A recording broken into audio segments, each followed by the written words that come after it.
Kalau atraktif itu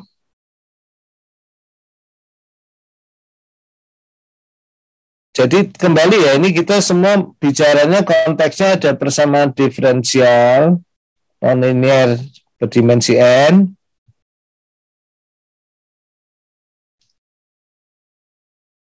dengan sebuah kondisi mula tertentu ya. Saya gampangnya pakai X0 aja ya. Nah, titik equilibrium dari titik equilibrium dianggap titik nol ya. Nah, ini disebut atraktif kalau apa? Kalau kita selalu bisa memilih sebuah jari-jari tertentu ya. Ini disebut eta jari-jarinya sehingga apa? Sehingga seluruh trajektori yang berasal dari eta ini akan masuk betul-betul ke titik nol gitu. Nah ini bisa keluar dulu nggak masalah, tapi ujung-ujungnya ke titik nol. Trajektorinya bisa kemana-mana dulu, pokoknya ujungnya gampangnya kalau dituliskan limit ya T menuju tak terhingga XT itu adalah titik pusat ya. Nah yang mempunyai sifat seperti ini itu equilibriumnya disebut atraktif.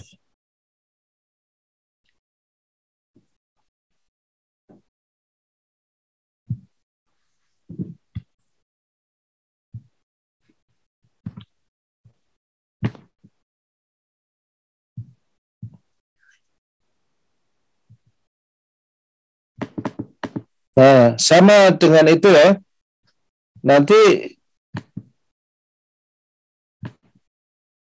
atraktif ini disebut uniform. Kalau apa? Ya kalau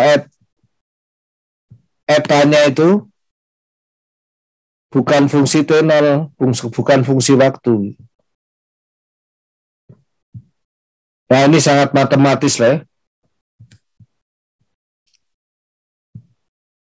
Tapi ya cukup dia perlu lah ya. Kalau yang jagoan gini bisa buat banyak paper lah ya. Oke. Nah, kemudian berikutnya ketika sebuah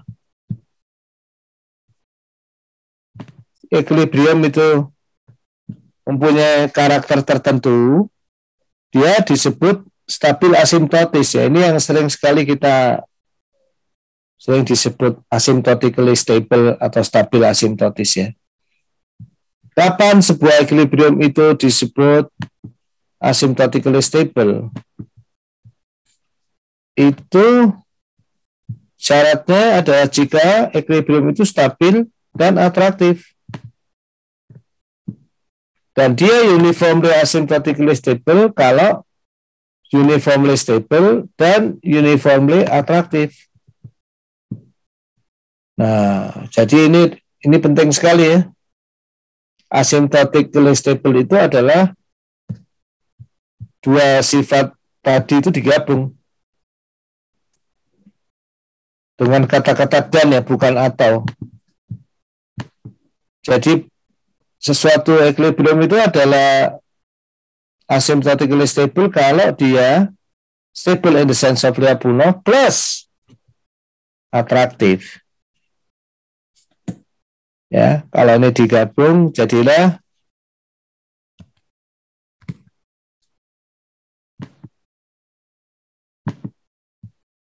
asymptotic stability.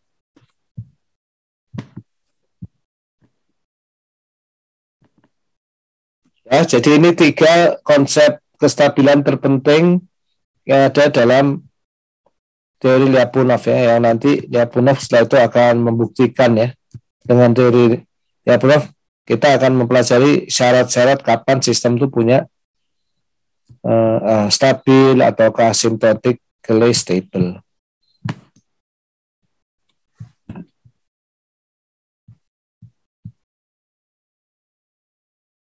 Ada pertanyaan?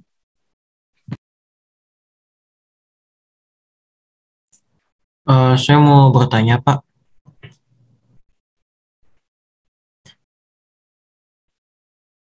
Ya, silakan. Ini Pak mengenai tadi dia stabil jika di dalam bola delta dan epsilon itu ya Pak. Menentukan epsilon deltanya itu apakah secara random atau ada. Nah, itu bebas itu, bukan random, kayak limit ya. Kayak limit tuh kalau Anda ingat untuk bacanya bukan ditentukan tapi untuk for any ya.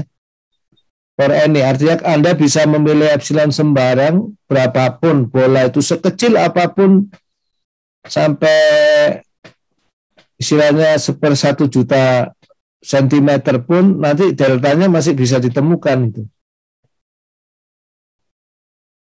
Berarti ada batas di mana epsilon itu terlalu besar atau terlalu kecil ya Pak? Nah, ada batas epsilon itu berapapun. Oh, Kalau selama masih ada batas, kestabilannya nggak disebut Lyapunov stability kayak model limit itu.